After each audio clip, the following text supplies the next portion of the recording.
Assalamualaikum warahmatullahi wabarakatuh. Selamat pagi anak-anak semuanya. Ibu harap kalian berada dalam keadaan sehat walafiat.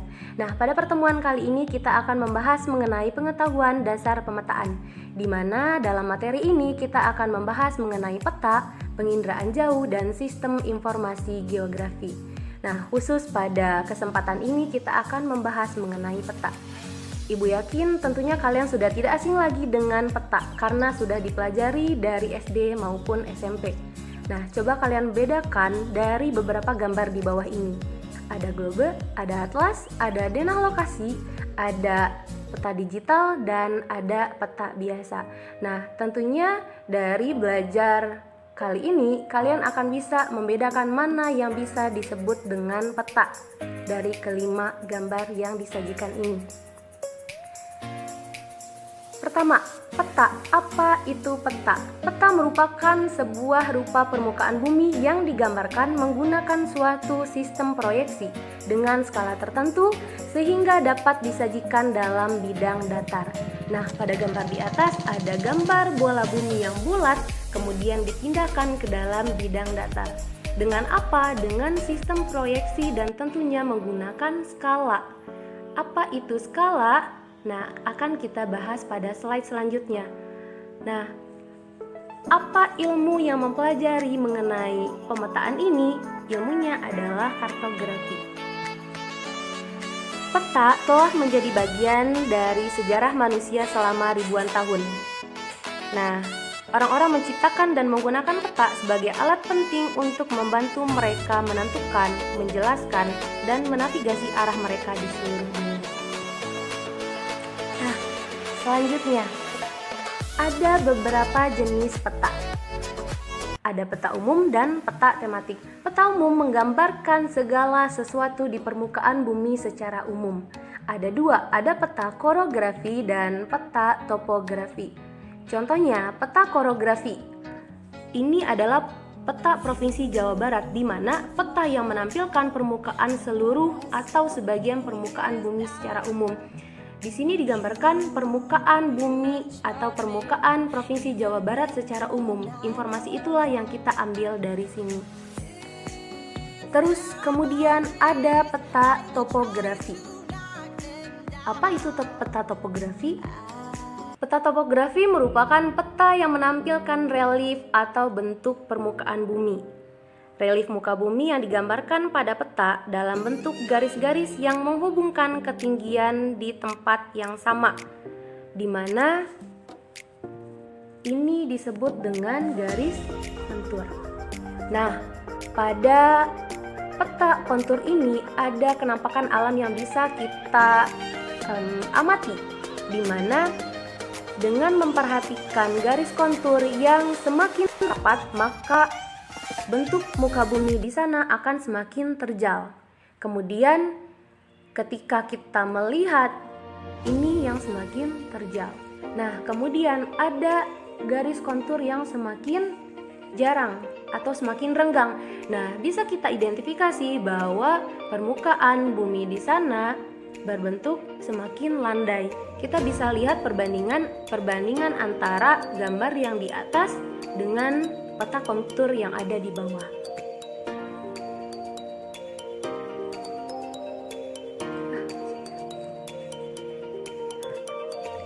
Nah, ini adalah peta kontur Gunung Rinjani. Bisa kalian perhatikan di sana terdapat sangat banyak garis kontur, di mana garis kontur tadi apa?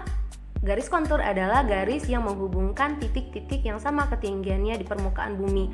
Ada wilayah yang renggang konturnya berarti landai, ada wilayah yang rapat garis konturnya berarti mencirikan wilayah yang terjal. Selanjutnya ada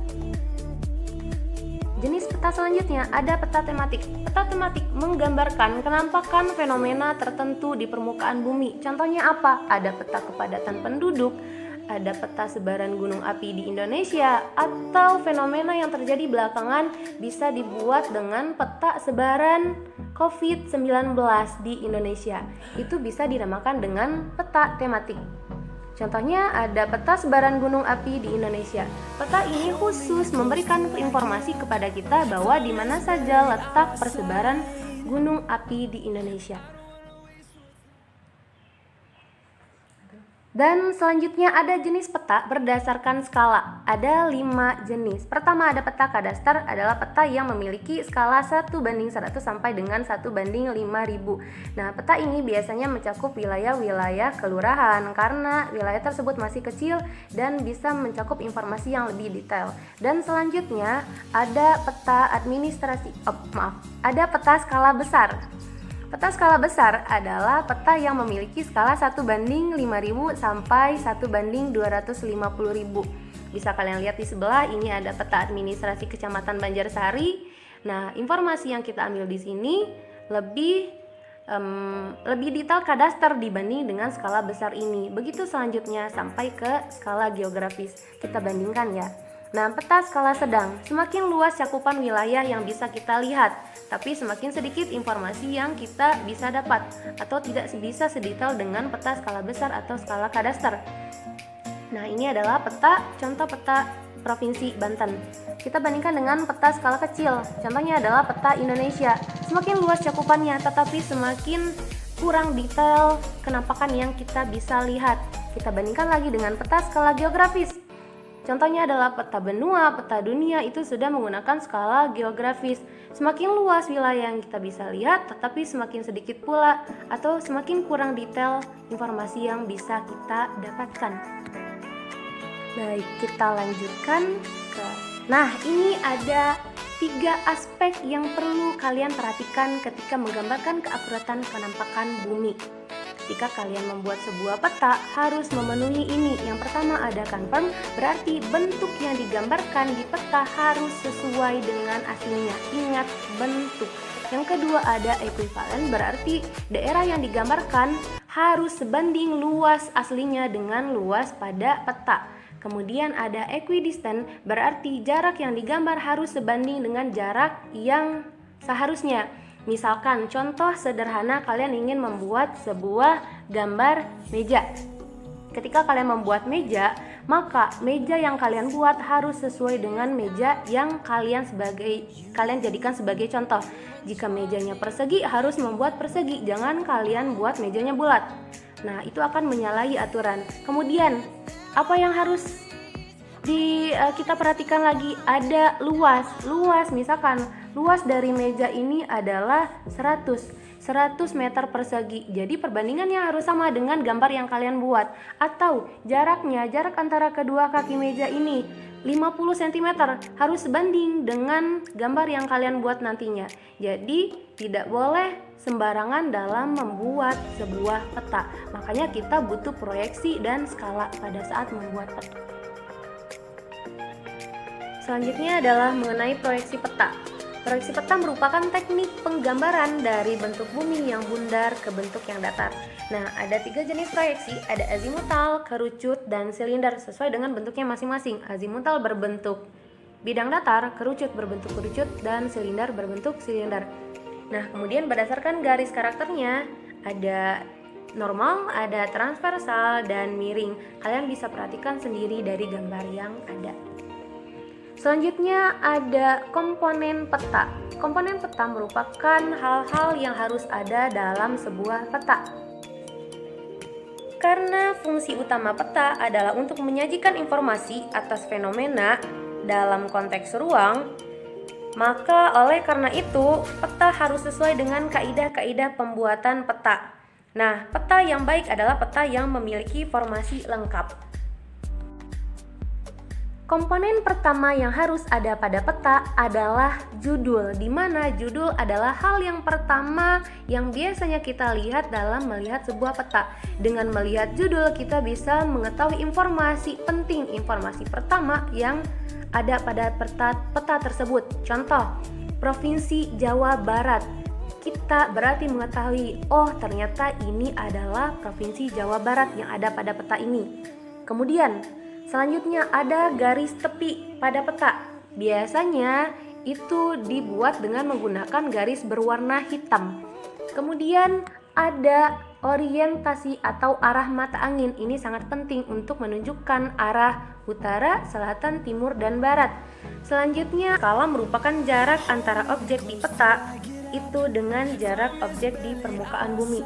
Terus kemudian, legenda. Nah, pada legenda ini memuat keterangan semua simbol yang terdapat pada peta agar peta mudah dipahami. Contohnya yang biasa ada di simbol adalah jalan, terus kemudian perbatasan wilayah, terus kemudian ada simbol-simbol area seperti danau, rawa, sawah. Itu akan kita bisa ketahui melalui legenda yang tersedia. Terus kemudian ada koordinat garis lintang dan bujur. Biasanya dibuat pada pinggir peta berwarna biru. Terus kemudian ada simbol yang tadi ada pada legenda. Selanjutnya ada peta inset. Peta inset adalah peta yang cakupannya lebih luas untuk menunjukkan posisi peta yang ada pada peta tersebut. Kemudian ada lettering. Lettering merupakan semua tulisan yang bermakna yang terdapat pada peta. Ada beberapa aturan dalam lettering ini, misalkan menggunakan huruf yang proporsional ukurannya. Kemudian judul, misal ditulis dengan huruf cetak yang besar dan tegak, atau kenampakan air menggunakan jenis huruf yang miring, dan lain-lain. Terus selanjutnya ada warna peta. Dengan mengetahui warna peta, kita bisa mengidentifikasi. Misalkan pada peta ini, warna hijau menandakan dataran rendah, semakin kuning itu semakin tinggi, semakin coklat atau berwarna keorenan itu semakin tinggi wilayahnya. Terus selanjutnya ada sumber data dan tahun pembuatan.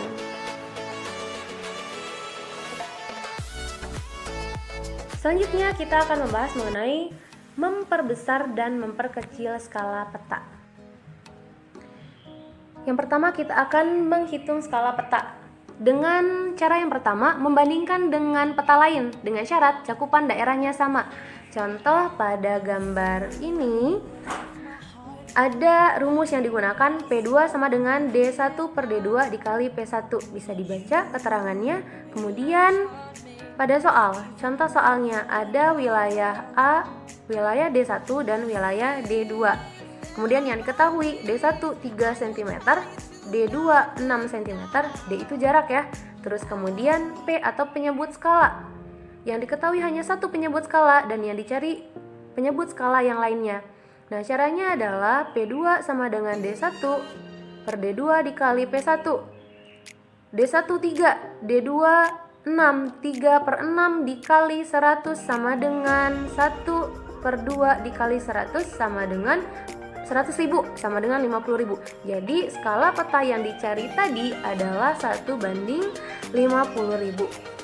Selanjutnya ada membandingkan suatu jarak horizontal di lapangan dengan jarak yang mewakilinya di peta. Contoh, jarak antara kotak X dan Y di peta 8 cm.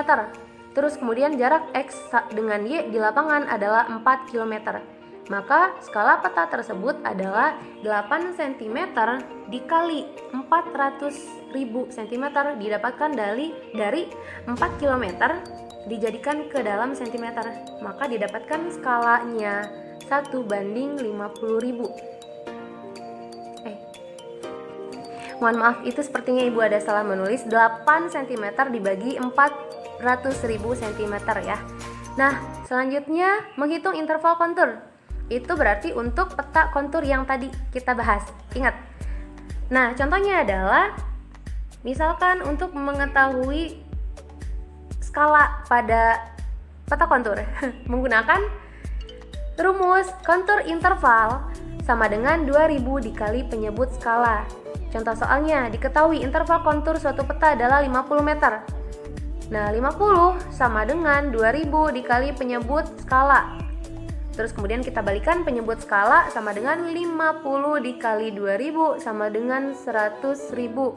Nah, jadi skalanya adalah 1:100.000. Selanjutnya, menghitung jarak sebenarnya di lapangan. Menghitung jarak sebenarnya kota A dan kota B. Jarak pada peta adalah 8 cm. Dengan skala peta tersebut 1:25.000. Jarak sesungguhnya antara kota A dan kota B berapa? Nah, ini yang ditanyakan. Bisa menggunakan rumus yang ada di sebelah kanan kalian yang berwarna hijau, kuning, dan pink ini. Berarti kita menggunakan rumus ketiga, mencari jarak sebenarnya. Rumusnya adalah jarak sebenarnya sama dengan jarak pada peta dibagi skala. Jarak pada peta 8 cm dibagi 1:25.000. Kemudian 8 cm dikali 25.000, satunya hilang. Kemudian 8 kali 25, 200.000 cm diubah ke dalam kilometer menjadi 2 km. Selanjutnya ada memperbesar dan memperkecil peta menggunakan sistem grid. Bisa, kemudian menggunakan pantograf, bisa, kemudian menggunakan mesin fotokopi. Nah, gambar yang tersedia ini menggunakan grid. Mungkin hal ini sering kalian praktekkan ketika membuat peta, di mana peta yang tersedia kecil, kemudian kalian pindahkan ke dalam buku gambar yang lebih besar. Nah, ketika itu kalian membuat peta yang kecil dipindahkan ke peta yang besar, maka ketika jarak di sini 1 cm, kemudian kalian rubah menjadi 2 cm, luas peta atau ukuran peta menjadi 2 kali lebih besar dibanding yang awalnya. Nah, ini akan berpengaruh pada ini, skala peta. Ketika skala peta yang pertama 1:100.000, kemudian petanya berubah menjadi 2 kali lebih besar, maka skalanya berubah menjadi setengah dari skala peta yang pertama. Terus yang selanjutnya yang lebih mudah bisa menggunakan pantograf. Pantograf merupakan alat untuk memperbesar atau memperkecil sebuah peta atau gambar. Dan terakhir yang lebih gampang, kalian bisa menggunakan mesin fotokopi. Nah, alhamdulillah untuk materi hari ini selesai. Ada beberapa yang belum tersampaikan mengenai fungsi dan tujuan pembuatan peta. Kalian bisa baca sendiri, Ibu yakin kalian bisa. Kita cukupkan sampai di sini. Semoga bermanfaat untuk Ibu dan untuk kalian. Ibu akhiri, mohon maaf atas segala kekurangannya. Wassalamualaikum warahmatullahi wabarakatuh.